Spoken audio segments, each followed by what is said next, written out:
هنتكلم النهاردة عن الملك جر، ثالث حكام الأسرة الأولى. والحقيقة المواقع مكتوب عليها كلام إنه هو ابن الملك حور عحا، لكن في موسوعة الحضارة المصرية القديمة للدكتور سمير أديب مش مكتوب الكلام ده، واحنا هنعتمد الكلام اللي موجود في الموسوعة، كلام المتخصصين. الملك جر أحد ملوك الأسرة الأولى، ورث العرش عن أبيه مينا من زوجته حبت، وليس من الملكة نيت حتب. واحنا قلنا قبل كده ان نيت حتب زوجة الملك مينا أميرة الدلتا الشرعية، وتزوجها لتعزيز العلاقات بين الشعبين الشمال والجنوب.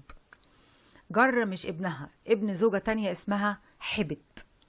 ونيت حتب زوجة مينا مكتوبة برضو على المواقع نيث، وفي الكتب نيت، فاحنا هناخد برضو كلام الكتب. وأما اسمه جر أو دجر، ودجر ده اسم تاني ليه فينطق أحيانا خنت. وأما اسمه كحاكم فهو أنيت أو آتي تي، وإذا صحت هذه القراءة فمن المحتمل ترجمتها بمعنى الوالي أو بمعنى القاطع أو الصاحن. اكتشف للملك جر مقبرتان، الأولى في أبيدوس وهي مقبرة رمزية، والأخرى في سقارة وهي مقبرته الحقيقية. وقد ظن المصريون القدامى منذ الأسرة الثانية عشر أن مقبرة جر في أبيدوس هي مقبرة أوزوريس، وده بسبب خطأ في القراءة. عندما قرأوا اسم جر خانت خلطوا بين هذا الاسم وبين اسم المعبود خنتي أمنتي، ولما شبهوا أوزوريس بخنتي أمنتي اعتبروه قبرا له. وأضافت نصوصهم أن روح أوزوريس تعيش في خميلة غناء بأرض بكر على شاطئ النيل قرب أبيدوس. لكن بعد كده اكتشفوا ان القرايه كانت خطأ، وعرفوا ان المقبره دي تخص الملك جر. ولا بد ان نشير هنا الى انه يحيط بمقبره جر الرمزيه عدد 334 قبر، عثر بها على 70 لوحه جنائزيه، معظم اصحابها من النساء، مما دفع البعض انه يتصور او يتخيل ان كثره القبور المحيطه بمقبره هذا الملك تعني ذبح افراد حاشيته لخدمته في العالم الآخر. لكن الأمر ده ليس هناك ما يؤكده على أي حال، فليس هناك دليل قوي يسنده سوى بعض الحالات التي تحتمل أكثر من تفسير. وهناك في إحدى المقابر التي عثر عليها في شمال سقارة، وهي مقبرة تنسب للملكة التي تدعى مريت نيت، عثر على هياكل عظمية لذكور بالغين موسدين القرفصاء. يعني إيه موسدين القرفصاء؟ يعني مسنودين سندة القرفصاء، قاعدة القرفصاء دي مدفونين بالشكل ده، ووجوههم جميعا إلى ناحية واحدة، ولا يشير وضع الهياكل بأي حال إلى وجود حركة بعد الدفن. يعني هم اتدفنوا، هم قاعدين القعدة دي، فمحدش فيهم واضح إنه اتحرك بعد ما اتدفن، لأن كانت قعدتهم هتتغير، أو أي حد فيهم كانت وضعيته هتتغير.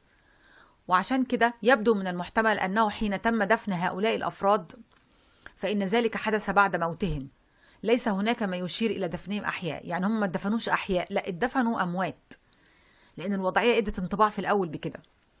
وعدم وجود آثار العنف يوحي بأنهم قتلوا بالسم قبل الدفن.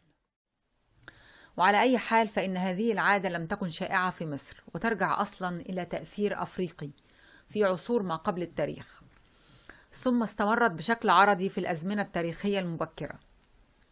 يعني مش بشكل دائم، بشكل يعني من وقت للتاني كان بيظهر حالات زي كده، ولكن بسرعة ابتعد المصريون عن هذه العادة الهمجية. فإذا كانت قد وصلت إلى ذروتها في عهد الملك جر، فقد وصلت إلى بداية النهاية في عهد الملك قاعة، إذ لم يوجد حول مقبرته سوى 26 مقبرة مساعدة. وليس لدينا عن هذه العادة البربرية في عهد الأسرة الثانية سوى إشارة من عهد الملك خاع سخموي،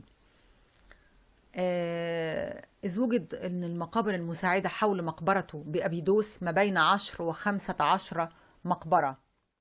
ويرجع بعض الباحثين التوقف هذه العادة البربرية، أو على الأقل ندرتها في الأسرة الثانية، إنما كان انتشار السحر وإحلال محل الشعائر القديمة. وقد تميز عهد الملك جر بعدم وقوع أي اضطرابات داخلية، ما كانش فيه أي اضطرابات داخلية أو محاولات لإثارة المشاكل بين الوجهين، كما تميز كذلك بتقدم الفنون والصناعات، وبأن الملك قد قام بزيارة إلى بلدتي تل الفراعين وسايس، وهما المدينتان المقدستان في الدلتا. واحنا عارفين طبعا أن حكام الأسرة الأولى كانوا أساسا من الصعيد. من أهم الآثار اللي تركها الملك جر رقعة عاجية صغيرة تعود للفرعون وتذكر اسم قلعة حصينة، وختم انطباعي مع سيرخ. والسيرخ قلنا المرة اللي فاتت انه طائر أسطوري، وجدت في أبيدوس وموجودة دلوقتي ومعروضة في المتحف البريطاني. سكين صواني للطقوس مكتوب على مقبضه الذهبي اسم حورس جر. ودي كانت آخر حاجة في حلقة النهاردة، آثار الملك جر خليفة حور عاها اللي هو كان خليفة الملك مينا. والمرة الجاية هنتكلم عن رابع ملوك الأسرة الأولى، وأترككم في أمان الله.